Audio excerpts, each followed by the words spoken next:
Hey guys, Lord Naren White here, the Holy Ghost, the one true God, back with you with the next video in my series reading The Picture of Dorian Gray by Oscar Wilde. Without further ado, returning to The Picture of Dorian Gray as read by Lord Naren White. He had a special passion, also, for ecclesiastical vestments, as indeed he had for everything connected with the service of the church.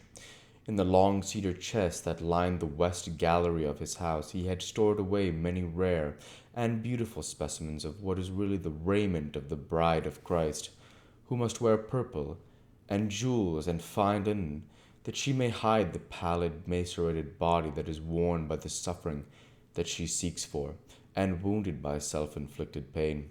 He had a gorgeous cope of crimson milk and gold thread damask, figured with a repeating pattern of golden pomegranates set in six-petaled formal blossoms, beyond which on either side was the pineapple device wrought in seed pearls. The orphreys were divided into panels representing scenes from the life of the Virgin, and the coronation of the Virgin was figured in colored silks upon the hood. This was Italian work of the 15th century. Another cope was of green velvet embroidered with heart-shaped groups of acanthus leaves, from which spread long-stemmed white blossoms, the details of which were picked out with silver thread and colored crystals. The Morse bore a seraph's head in gold thread raised work. The orphreys were woven in a diaper of red and gold silk, and were starred with medallions of many saints and martyrs, among whom was Saint Sebastian. He had chasubles also of amber-colored silk and blue silk and gold brocade and yellow silk damask and cloth of gold, figured with representations of the passion and crucifixion of Christ, and embroidered with lions and peacocks and other emblems, dalmatics of white satin and pink silk damask, decorated with tulips and dolphins and fleurs de lis, altar frontals of crimson and velvet and blue linen, and many corporals, chalice veils, and sudaria. In the mystic offices to which these things were put, there was something that quickened his imagination. For these things and everything that he collected in his lovely house were to be him means of forgetfulness, modes by which he could escape, for a season, from the fear that seemed to him at times to be almost too great to be borne. Upon the walls of the lonely, locked room where he had spent so much of his boyhood, he had hung with his own hands the terrible portrait whose changing features showed him the real degradation of his life, and had draped the purple and gold pall in front of it as a curtain. For weeks he would not go there, would forget the hideous painted thing and get back his light heart, his wonderful joyness, his passionate pleasure in mere existence. Then, suddenly, some night he would creep out of the house and go down to dreadful places near Blue Gate Fields, and stay there day after day until he was driven away. On his return he would sit in front of the picture, sometimes loathing it and himself, but filled at other times with that pride of rebellion that is half the fascination of sin, and smiling with secret pleasure at the misshapen shadow that had to bear the burden that should have been his own. After a few years he could not endure to be long out of England, and gave up the villa that he had shared at Trouville with Lord Henry, as well as little white walled-in house at the Algiers, where he had more than once spent his winter. He hated to be separated from the picture that was such a part of his life, and he was also afraid that during his absence someone might gain access to the room, in spite of the elaborate bolts and bars that he had caused to be placed upon the door. He was quite conscious that this would tell them nothing. It was true that the portrait still preserved under of all the foulness and ugliness of the face. It marked likeness to himself. But what could they learn from that? He would laugh at anyone who tried to taunt him. He had not painted it. What was it to him how vile and full of shame it looked? Even if he told them, would they believe it? Yet he was afraid. Sometimes when he was down at his great house in Nottinghamshire, entertaining the fashionable young men of his own rank who were his chief companions, and astounding the country by the wanton luxury and gorgeous splendor of his mode of life, he would suddenly leave his guests and rush back to town to see that the door had not been tampered with and that the picture was still there.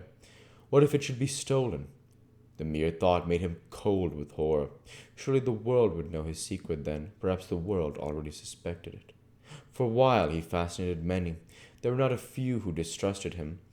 He was blackballed at a West End club of which his birth and social position fully entitled him to become a member, and on one occasion when he was brought by a friend into the smoking room of the Carlton, the Duke of Berwick and another gentleman got up in a marked manner and went out.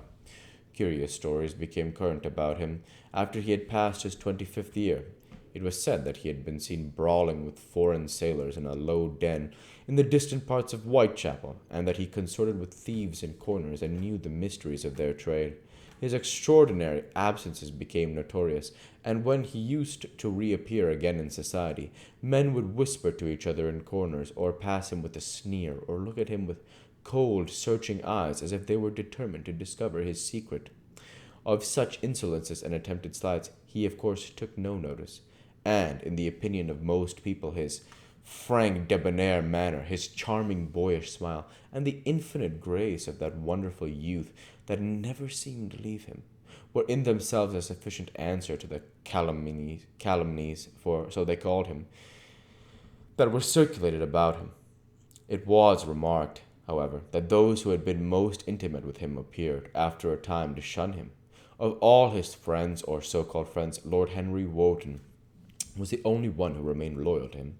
Women who had wildly adored him, and for his sake had braved all social censure and set convention at defiance, were seen to grow pallid with shame of horror if Dorian Gray entered the room. Yet these whispered scandals only lent him, in the eyes of many, his strange and dangerous charm. His great wealth was a certain element of security.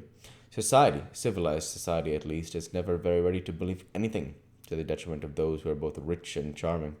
It feels instinctively that manners are of more importance than morals, and the highest respectability is of less value in its opinion than the possession of a good chef. And, after all, it is a very poor consolation to be told what the man who has given one a bad dinner or poor wine is irreproachable in his private life. Even the cardinal virtues cannot atone for cold entrees, as Lord Henry remarked once in a discussion on the subject, and there is possibly a good deal to be said for his view. For the canons of good society are, or should be, the same as canons of art. Form is absolutely essential to it. It should have the dignity of a ceremony, as well as its unreality, and should combine the insincere character of a romantic play with the wit and beauty that make such plays charming. Is insincerity such a terrible thing? I think not. It is merely a method by which we can multiply our personalities. Such at any rate was Dorian Gray's opinion. He used to wonder at the shallow psychology of those who conceive the ego in man as a thing simple, permanent, reliable, and of one essence. To him, man was a being with myriad lives and myriad sensations, a complex, multiform creature that bore within itself strange legacies of thought and passion, and whose very flesh was tainted with the monstrous maladies of the dead. He loved to stroll through the gaunt, cold picture gallery of his country house and look at the various portraits of those whose blood flowed in his veins.